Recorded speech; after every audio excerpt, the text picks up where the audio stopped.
a division maybe in some of your Bibles. There's a little paragraph, and there's a marauding horde of small cities coming in the building. So y'all don't show them any food. Hey, Bethany, how are you?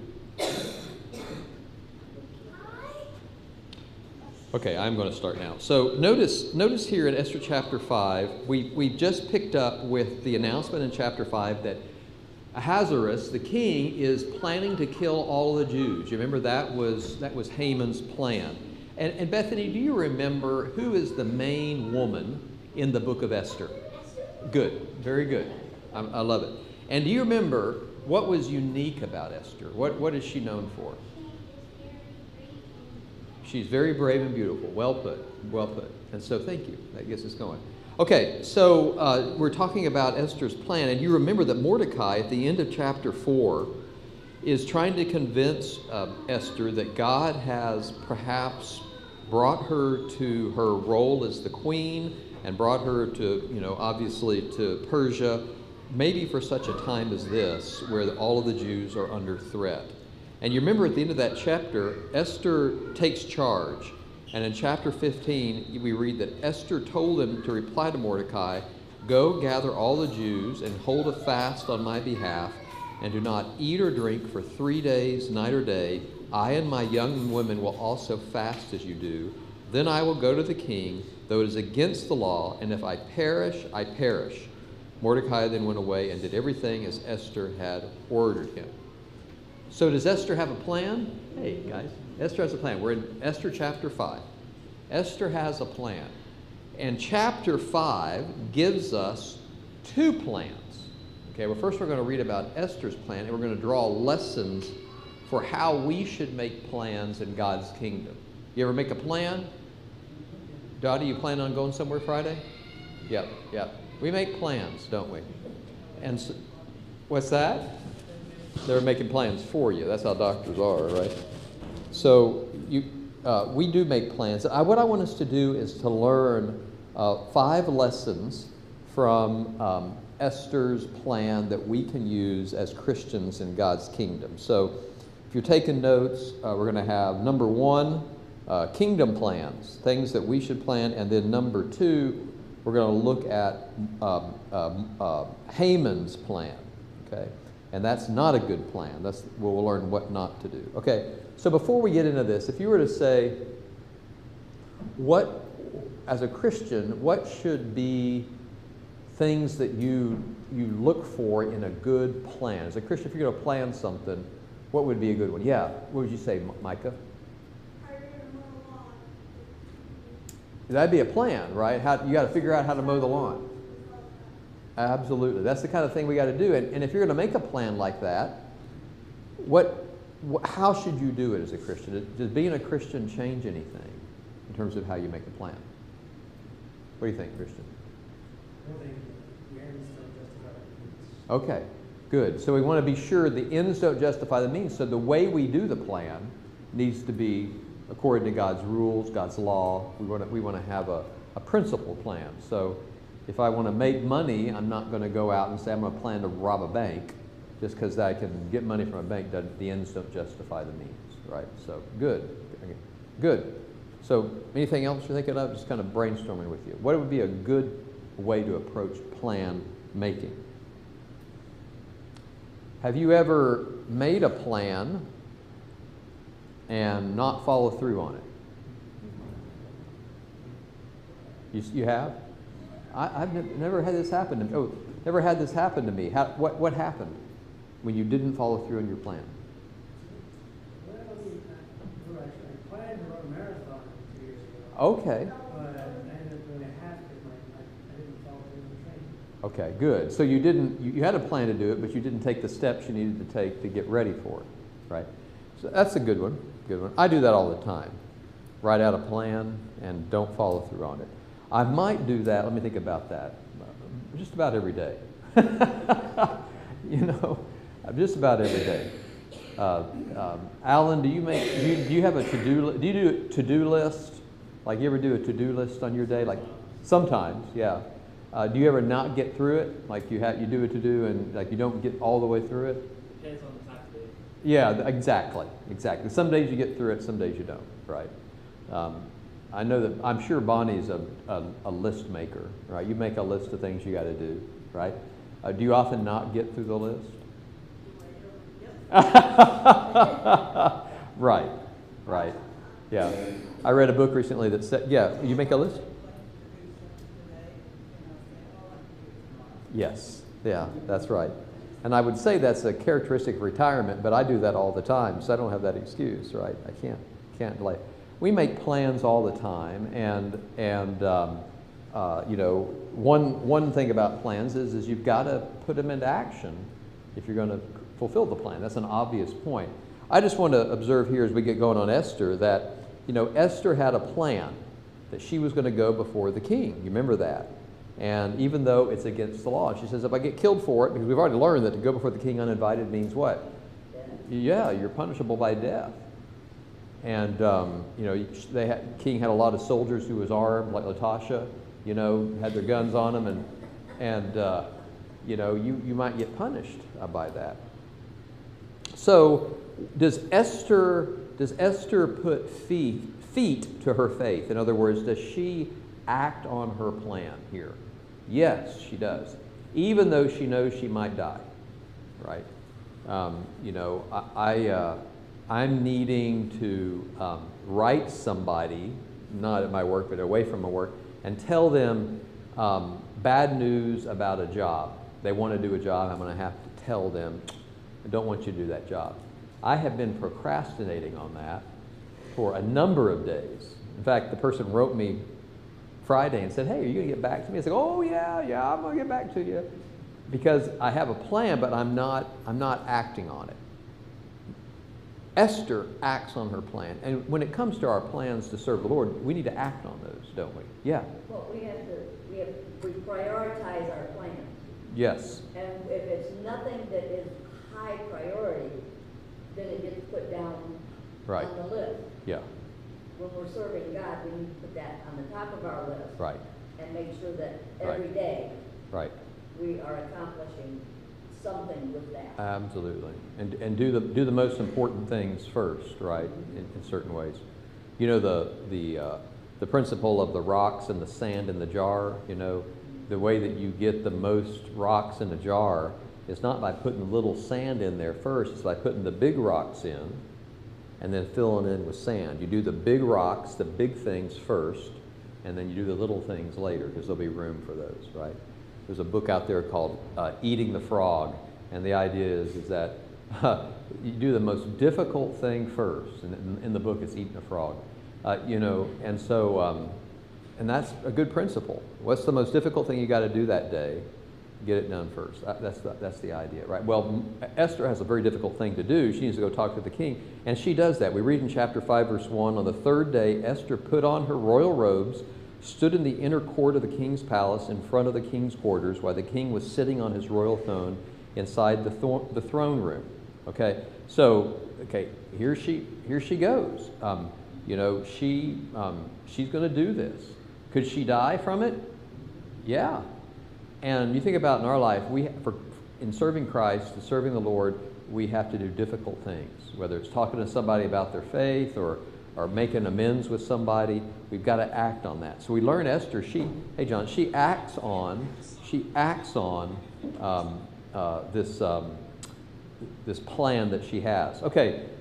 Second of all, have you ever, when you've made a plan, and especially if it's in service to God, have you ever experienced being blessed in that plan? In other words, things go right, and you're like, okay, Lord's with me in this. You know, I feel like, you know, I'm doing the right thing, and God's behind me in this. Of course, we don't know God's mind, but we can see the evidence based in our life, right? You've ever experienced that? Well, yeah. I mean, we've all had that experience. I trust if you think about it, you know, it could be as simple as I'm gonna reach out to a stranger and do an act of kindness, and they respond with joy or kindness in return, and it affirms us. It'd be as simple as that, right? But we do God's plan, and what do? We experience God's favor in that plan. Well, notice what happens to Esther in the next sentence. It says, verse 2, and when the king saw Queen Esther standing in the court, she won favor in his sight, and he held out to Esther the golden scepter that was in his hand. Then Esther approached and touched the tip of the scepter. Okay, so, what could have happened is, the king could have said, hey, Latasha, shoot her. But she didn't. He didn't say that. I know, right? He's like, okay. I would have her. I'm gonna let go of you, Latasha, now. but he didn't have the guards. For those of you who came in late, there's an inside joke you don't know about. So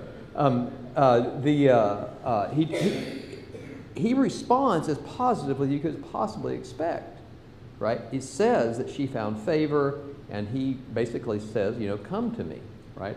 And what causes that? We've seen him earlier in the book. Is this a man prone to anger? Yeah, remember he cast out Vashti. He got so upset about a whole host of things. And so, when we make a plan, we should act on our plan for God, and we should look for the way that God is blessing us. And this happens that. So she goes forward. Notice what happens in verse 3. The question is when you make this plan, are you going to be doing the plan? Let's say it's to help someone else out or to give something for somebody. Are you going to do it for selfish or selfless reasons? Selfish or selfless reasons? It should be selfless. Notice what happens in verse 3 that shows us that she's selfless. And the king said to her, what is it, Queen Esther? What is your request? It shall be given you even to the half of my kingdom. Okay, so what is he saying? He says this a couple of times in this book. He says, I'll do whatever you want, even what? Give you half everything I have. And we know that this is not just he makes this statement a couple of other times in the book, so he seems to, that's pretty remarkable, right? Now, at this point, if you're Esther, you're up there, your knees are knocking, you're fearful for your life, you've come in, and the king says, Esther, grateful to have you here, I'll give you anything you want, right? Anything you want. Okay, you know that the next thing you might say in terms of the Jews and kind of your plan could cost you your life.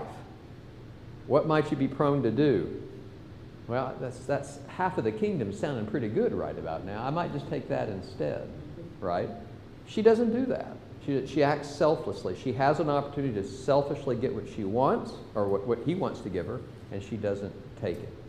Do you think that in our life there'll be times when we have to turn things down in order to be pleasing to God? Absolutely. Absolutely. Have you ever had to turn money down because you felt like it would be wrong to take it? Yeah. Some of you know I raised money for a school.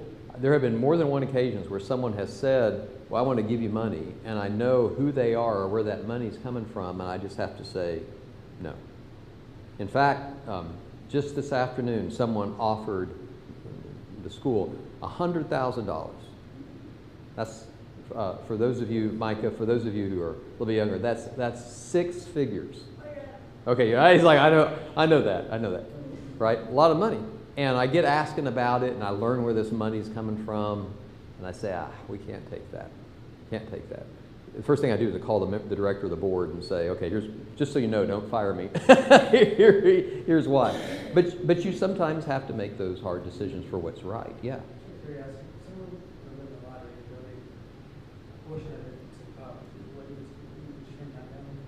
What's that? Would we take the lottery money? If I won the lottery.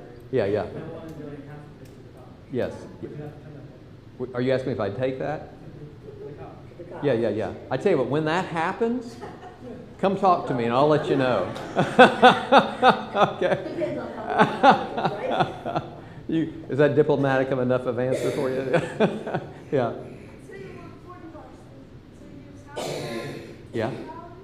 Yeah, that'd be a lot. It'd be a lot. That's what he's asking, yeah. I'm dodging his answer. Okay. Okay, so she says no, basically, to his offer. Right? I'm not going to I'm not going to do that. Instead, she goes on in verse 4, and what we read in verse 4 through 8, that she gets very strategic about what she's going to do. Okay? And the question is, as Christians, you know, is there a place for us to plan ahead and be careful in what we do, and very strategic, thinking carefully what we do? Okay? And so I want you to tell me, I mean, you can tell she's working something here. Do you think that she's acting appropriately? Let's read verses 4 through 8. Verses 4 through 8. Okay, so, and Esther said, "If it please the king, let the king and Haman come today to a feast that I have prepared for the king." Then the king, bless you, yeah. Then the king said, "Bring Haman quickly, that we may do as Esther has asked." She says, "I want to do a feast for you and Haman." You remember, Haman is the bad guy in this story. He's the black hat guy. So the king and Haman came to the feast that Esther had prepared. And as they were drinking wine after the feast, the king said to Esther, "What is your wish? It shall be granted to you. And what is your request? Even to half of my kingdom it shall be fulfilled." He reiterates it. Then Esther answered, "My wish and my request is, if I have found favor in the sight of the king, and if it please the king to grant my wish and fulfill my request, let the king and Haman come to the feast that I will prepare for them, and tomorrow I will do as the king said." Okay, so Esther she's fasted, people have fasted for her, she's made this plan, she feels like she knows what she should do. Okay, she's trying to get to the king and convince him to not kill the Jews. And so she's got this plan, and we don't know exactly where it comes from, but somehow she's been convinced that this is the right plan. And so what has she done? It's a two-feast strategy, right? She throws a feast. She says, you know, to the king, "Come and bring Haman." And so they come together, and then she says, "Okay, let me have another feast with you, and then I'm going to tell you what I want to do." Okay. So one thing that's clearly happened is she says, "I want to have a feast," and she gets them all. They've had their wine. They're kind of in the feast, and he's even more disposed to help her. And then she says, "Let's do another feast soon." Okay. Does it seem like she has a strategy here? Yeah, it seems like it. She knows what she wants to do, is to try to get close to Haman and to the king and try to convince them or somehow affect change in the plan against the Jews. And so, you know, there's a place for Christians to be discerning and wise in this. Turn with me over to a passage you'll be familiar with, Matthew chapter 10, verse 16. And this story about Esther helps me understand a statement that Jesus makes that I wrestle with, and maybe you can help me understand. I think that this might be a good application of this passage. Matthew chapter 10, this is one of Jesus's long, prolonged speeches in Matthew chapter 10. He's given instruction to his apostles about how they should go and spread the gospel. And he says in Matthew chapter 10, verse 16, "Behold, I am sending you out as sheep in the midst of wolves. So be wise as serpents and innocent as doves." That's a highly metaphorical statement, right? So what does that mean? I'm sending you out as sheep in the midst of wolves. Wolves prey on sheep, right? So this is a dangerous place. So in light of that danger, you know, a wolf like Ahasuerus and Haman, so for example, you need to be wise as serpent, as innocent as doves. Any serpent or dove experts around here that can help decipher that statement for me? I think that applies to what Esther is doing back in chapter 5. What do you think? What is to be wise as serpent and as innocent as doves? So, go ahead. In the midst of danger, Yes. whatever you're going to say is Yeah. going to create Right. hostility or maintain the peace. Right. You got to be wise. You got to be wise. Be gentle. Yes, That's all. and gentle. That's right. And you have those two analogies, yeah? Like, you know, let's take the first one. Doves. You know, if I was to weaponize an animal, the dove would probably be the last animal I would choose, right? Because, you know, doves, number one, not the sharpest stick in the box. But, you know, when you go up to doves and you run toward them, what do? They fly away. I mean, they're not going to come after you. Anybody have a dove attack you? No one's saying they've had a dove attack them, okay? You know, you're innocent in the sense of, you know, you're not out to hurt people, right? Dove is a symbol of peace, right? You see that even in today's icons. So a dove is not someone who's going to hurt someone. Innocent in the sense that you're not violent, you're not, you know. So when you're in the midst of wolves, you're not out to hurt them, right? Okay, that's an important principle. Serpent, right? Serpent, wise as a serpent. So a serpent, by opposite, if anybody sees a snake, right? You could run. I see a garter snake, I scream. I squeal like a little girl. You know, a little green snake, you know, freaks me out, right? Because it scares you. Why does it scare you, Micah? Why do snakes scare us? There's only certain types, like,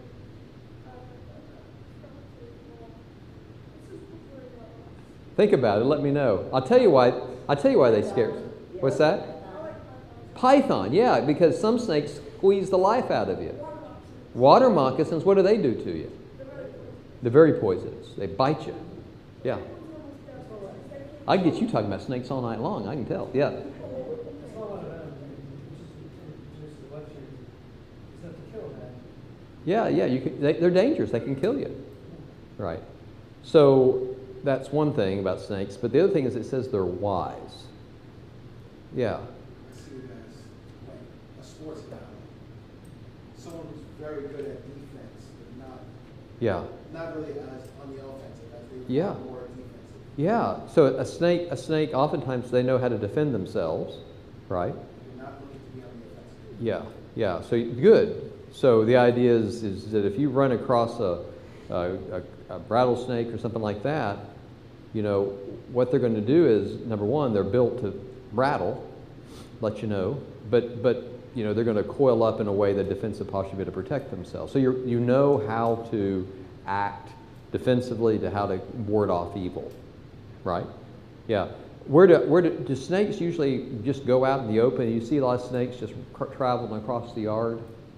You know, when you do, that's what's freaky because you don't see them that often, right? Usually, where are they? Yeah. Getting on your patio. That's where I want my snakes to go, is your patio, not mine. Yeah, they hide, don't they? They hide in dark places. When we were in Abilene, Texas, we had a homeschool family who the child came running out of the bathroom one day and said, "Mama, there's a snake in the toilet." And she says, "Oh no, there's not a snake in the toilet." And she went in there and opened the lid, and there was a large rattlesnake coiled up in that toilet. And they discovered that they had a bed of rattlesnakes beneath the house, you know. And I'll tell you what, I put a nightlight in my bathroom after that experience. You know, but the point is they know where to go to get out of and the snake is wise in the sense that not only knows how to defend itself, it knows how to act in a way that's careful and that can protect itself. There's that wisdom versus the dove who is innocent, never attacks anybody, you know, that sort of thing. So should we be people who think about how we're going to act amidst a world of danger? Absolutely. You know, and it you know, you got to be strategic thinking about these things. So, you know, my one little example of this is, and this is not a matter of sin, but what I've gotten to do is at night when I go to bed, if I have my phone, what do you do when you lay down with your phone in your bed? You doom scroll, right? Or you use it and you're reading, watching, whatever it is. What's that you say? That's what you should do. You're a wise woman. And so what I do is I go plug it in the other room, right? So it's not by the bed. And because I just know that if I bring it to bed with me, I'm just going to be staying up, and it helps you go say, okay, what are you thinking, Micah? Yeah, there you go. And I set my alarm on it to where I have to go in the other room to turn it on, turn it off, so I don't have to, I get to actually get up. So there's some wisdom in that maybe. And that's what Jesus is saying. We should act with wisdom in our life. Okay, go back to Esther. She has been making these plans, and like Jesus says in Matthew 10, you know, she's not looking to hurt anybody. She's trying to defend her people and is acting wisely. She's made these strategic decisions to be able to save her people. Okay, so notice one other thing here as we look at this. Esther is going down this plan. Is it clear why she's doing this? I mean, what's that? Not yet. No, she knows what she should do. Somehow she says, "I need to have 2 feasts," but it's not at all clear why yet. Yeah. Sometimes you have to take your time. Right. Get on the good side. Absolutely. Before you actually Absolutely. come up and say, "This is what I want." Yeah. Oftentimes They have to be able to trust you. they do. A good And point. feel comfortable with you. Good point. And so she's building that comfort, whatever. But my point would be is that she's doing the right thing. She knows what she should do. She doesn't know completely why, it seems like. You know, why do I need to have these feasts? She seems to have a plan. I just want to point out, that's often the way it is in our Christian life. You know, God tells us to do something, right? He says, you know, believe in Jesus, right? Well, why that? Well, I could begin to explain it, but we just do it because we know God wants us to. Be baptized. Why? You have to go be dunked in water to be saved. Well, God explains it to us, but we don't do it because we fully understand it. We do it because it's what He wants us to do. You know, so God's plan is often done without a why. You remember in Acts chapter 8 when Philip goes to the Ethiopian, he gets picked up. He's told he needs to go down to the road to Gaza. He just says, okay. Because the Spirit says, I'll tell you why later, basically. And so he does it. He just does it. And sometimes we just have to act on what we know to be right, even if we don't fully know why. I think that's where she's at. Okay, let's look in the 15 minutes we have left to the second plan. So Esther is someone who, she has a plan, she puts her feet to it, she acts on it, she experiences God's blessing in her life. She's selfless in that. She doesn't take half the kingdom, right? And she's strategic in this, and she acts upon faith, not fully knowing why she needs to do it. And I think that's a good set of practices for us today. Notice Haman. So Haman had been at this feast, and we read about him in the second half of the chapter. And what we'll notice here is that Haman's motivation is 180 degrees different than Esther's. Okay, notice what we're going to read here in the next, in verse 9. What gets his goat? You know what that means? Do y'all know what gets his goat? Why is that phrased like that? You know, what gets your goat? You know, what upsets him? What angers him? Okay, and here's my question: what gets his goat? And does he allow it to have almost a does he allow it to have a sinful influence on him? And this is where his plan is going to get hatched. Verse 9, and Haman went out that day joyful and glad of heart. But when Haman saw Mordecai in the king's gate, that he neither rose nor trembled before him, he was filled with wrath against Mordecai. So what got his goat? Mordecai. Right. And you remember he didn't like Mordecai because Mordecai did not honor him like he felt he should. Yeah. He rubbed him the wrong way. Rubbed him the wrong way. That's exactly right. That's he did. Yeah. That's exactly right. And so it's there's that that sense that he did not like Mordecai. Now think about this. When you allow something in your life to control you, you know, you find, you know, immense joy to where you become addicted to it, or you're so repulsed or turned off by it that you just grow uncontrollably angry, like Mordecai does here. What has that thing become in your life when it becomes the center of your life, either positively or negatively? It becomes an idol, doesn't it? And I just want to observe, it sounds strange to say that Mordecai has become an idol in Haman's life, but I think that's true. And this is that he's not worshiping. He's not worshiping Mordecai, but he's allowing Mordecai to have this outsized control over him, right? So for example, you know, if I really I'm trying to think of something I don't like. RC colas. I love RC colas and moon pies. Moon pies. Okay. If I love RC colas and moon pies so much that I've just got to have one every minute or I'm just going to die, I have allowed that thing to control my life. What's that? Or the way Peter Pan is the Captain Hook. Exactly. And that's the other side of it is you know, so Captain Hook, I didn't plan to talk about this tonight. Captain Hook is so angry over Peter Pan. His mission in life is to capture that boy. That's a good example. He becomes his idol. An idol is anything that we put in the place of God as what is most important to us, right? And you know, I can have similarly, you know, a person just controls my life in anger. You know, it's kind of the Captain Ahab and the whale or whatever it is. You come obsessed. He is obsessed with Mordecai, or Mordecai. And so basically, we know that we shouldn't follow a plan in which idolatry fuels our plan rather than faith. Okay? So, I mean, you know, I have had plans before where my hatred for somebody drove me to go out and try to seek vengeance in some way, right? Or to get even, right? Or, you know, and so you got to watch that. So we don't want to make a plan that's driven by idolatry. I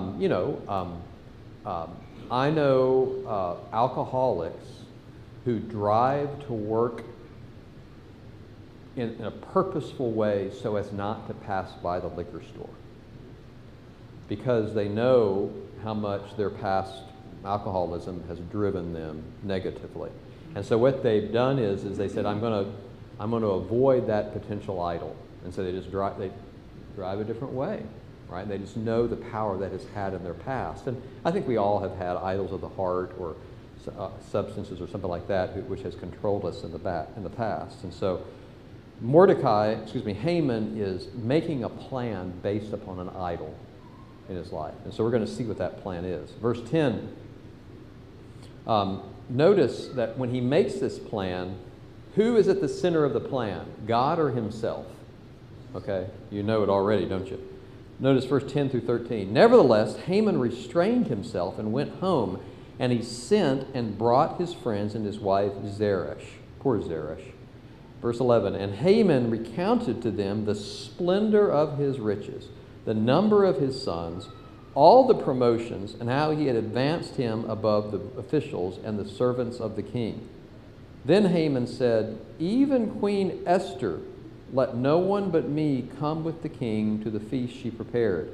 And tomorrow also I am invited by her together with the king. And so you have this kind of notice verse 13.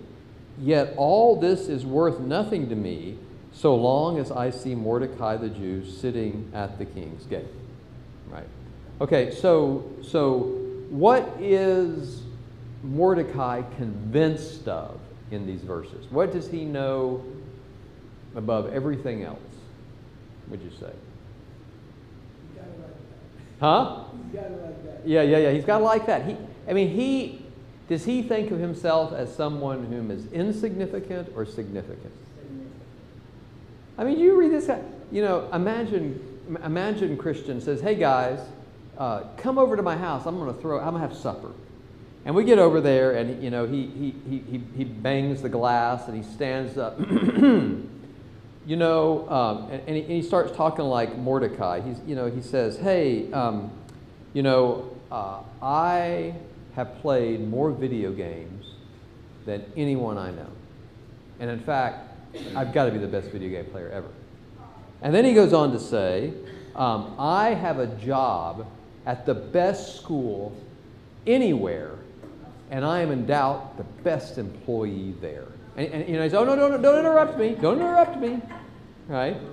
And then he goes on to say, you know, not only that, but the president has honored me repeatedly in my job, and his wife has invited me to dinner. What would we think of Christian at that moment? Humble man? Good-looking man, but not humble, right?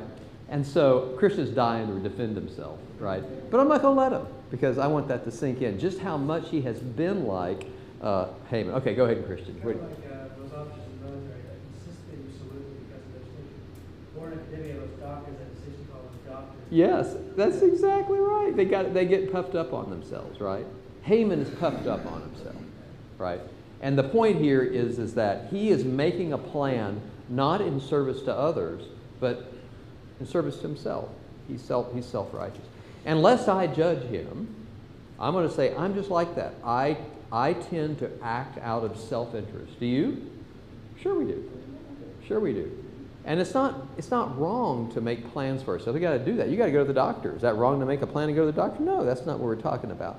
But there's a difference between making a plan that is focused on yourself, and there's a difference between that and a plan that is selfish, to where you're doing it at the expense of others and ignoring other people, and that's not good. And that's what Haman, his plan. Just look how different he is than Esther. Okay, so if you look at it, and what is it that has got him more worked up than anything else? Mordecai. Think about that. He says, everything that I have is worthless compared to my hatred for this man. Yeah. And isn't that interesting how that happens? How we let some passion overturn what's most important in our life. Every day in this country, some man or woman has a wonderful home, a spouse, and in their passion, they choose to cheat on all of that, to lose all of that for some other person. And isn't that that's the opposite of what he hates one person to the extent he's willing to lose everything he has and ignore it. Other people desire someone to the extent they're willing to lose everything. This happens all the time, right? And so he's just acting selfishly. And have we ever made plans in which we sacrifice a lot because we have an unhealthy desire for something? Of course we have. And that's Haman here. Any observations on that? So something we need to be watching out for, right? Reflecting on our own life. Okay, let's observe a couple of other things here. Notice when Haman is making this plan, who does he surround himself with in making this plan? Notice verse 14. It says, Then his wife Zeresh and all his friends said to him, Let a gallows 50 cubits high be made, and in the morning tell the king to have Mordecai hanged upon it. Right? Then go joyfully with the king to the feast. This idea pleased Haman, and so he had the gallows made. Okay. What kind of people did Haman surround himself with when he's making this plan? What did you say? Huh? His friends. What kind of friends were they? What'd you say, Kobe? Bad friends, okay. Why are they bad friends? What's that? Bad advice. They're encouraging. They are friends who compliment him rather than give him the proper conviction. Right? He's like, yeah, you're, huh? Including his wife. That's right. His wife eggs him on and doesn't dissent. Right? I've told my wife, and I suggest you have friends. I said, look, if you ever see me in a sin or falling into a sin, I want you to call it out. Don't let me, out of respect or fear, whatever, don't let me go in that. And I think you should have somebody in your life who you say that to. Hey, look, if you ever see me seeming to get caught in something, say something, even if I don't like it at the moment. Right? His wife was not that for him. right? He had a bunch of what? Yes men. Yes men. You know what I mean by yes men? You know, should I do the wrong thing? Yes. Right? Should I do what I want? Yes. Should I be selfish? Yes. Should I kill Haman? Yes. Or kill Mordecai? Yes. Yeah. Kill Mordecai? Yes. Yeah. That's ultimately what happens. And in fact, they give him a plan. You know, this huge 50. That's like a 3-story, 4-story hanging device. It's a lot of hangman, right? So, and I just think that's important. So, you know, Abraham Lincoln, president of the country, he was famous when he built his presidential cabinet, the people who advised him, Secretary of State, Secretary of War, that's right. He was famous for selecting people who he disagreed with each other, right? And so he created a cabinet of people whom would not only disagree with each other, but would be willing to disagree with him when he made decisions. Yeah. And so, you know, you have this contest for the best idea. Did he want yes people, yes men? No, he wanted people who were going to tell him the truth or at least give him different perspectives. And that's what we need. And I'll tell you that's also true within our Christian walk. You know, when you have Christians, you kind of know that they think like you. You shouldn't just talk to them. You should talk to people who you know don't think like you and say, hey, I'm thinking about buying this house, or I'm thinking about, you know, taking this job, or thinking about moving. What do you think? And get different people's perspective. I was talking to one of you yesterday, and you were talking about a decision you're making, and you know, I was trying to be helpful to you. And you need different insights. Mordecai just goes to a bunch of yes people. That's not a good thing. But notice the final thing. In contrast to Esther, Mordecai has a view of human life that is very bad.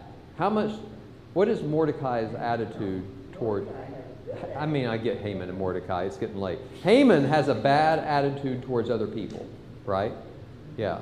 Kind of like some people make fun of other people because they can't get the right name right, you know, I'm getting them. No, I'm kidding. Mordecai, Haman has a bad attitude towards human life. In fact, he disregards it, doesn't he? And he's just willing to kill somebody for his own pleasure, for his own satisfaction. And so we shouldn't be that in our, but you know, we can make plans that do devalue people, right? Like if Ismael is trying to reach out to his brothers and sisters, and they're trying to figure out what to do about his mom's situation after she's passed, and the state and what they should do. I mean, there's a way of approaching that. Gary's been facing this with his family, and so does Tom, who, you go into a conversation with your family about after your parents die, and you're out for one person, yourself. You're serving yourself. And that's hard. And I imagine you may have some siblings that have that attitude.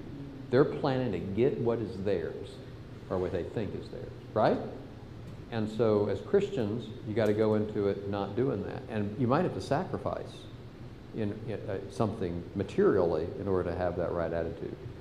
Okay, so in contrast to Esther, who is practical, she does what's right, she experiences God's favor, she's selfless, right? And she also is obedient to what God wants her to do. Haman is fueled by his passions, the idols of his heart, and we just can't have that happen. He's convinced primarily of his own significance. He surrounds himself with yes people, voices of compliance, and he has no real regard for human life. All that's there in that chapter 5, right? What plan are you going to make? You got a plan that you're making plans for? I mean, it's something pretty serious, right? How are you going to do it? Like Esther or like Haman? Yeah? Good choice we got to make, right? Any final comments before we conclude? We're going to get into chapter 6 and see how the story starts to flip here. That's a good one. Consideration for others is so important. How are we going to, and so often in our plans we don't do that. We've got to, I read a book recently, just past week, and what it said, it gave this advice. It says, if you can be grateful for the people you're going to encounter in that day, it creates such a virtuous, happy cycle. And he suggested, think about who you're going to meet in that day. Maybe it's colleagues, maybe it's family, maybe it's neighbors. And at the beginning of the day, just write down their names and something about them good that you're grateful for. And the point is, you're making a plan, which is honorable, and what he was saying, I think he's right, is that when you begin with gratitude, it causes you to value those people more and to work with them better. I think that's right. Yeah. Well, it's also getting the focus off of you onto others. Absolutely. That's exactly right. Less selfishness is always better. Right. So I think that's a good practice. Good practice. Begin with gratitude. All right, we're going to conclude with a prayer. And so, Ismail, would you mind leading us in a prayer and praying for us, and we'll conclude.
What time is the Devo at Dottie's house this Friday?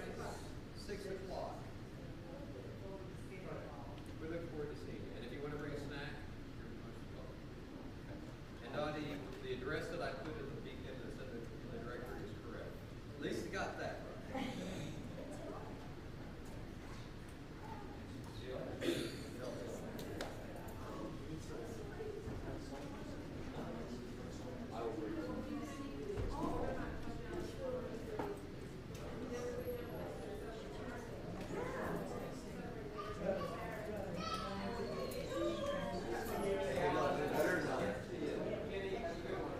Sleep usually helps, right?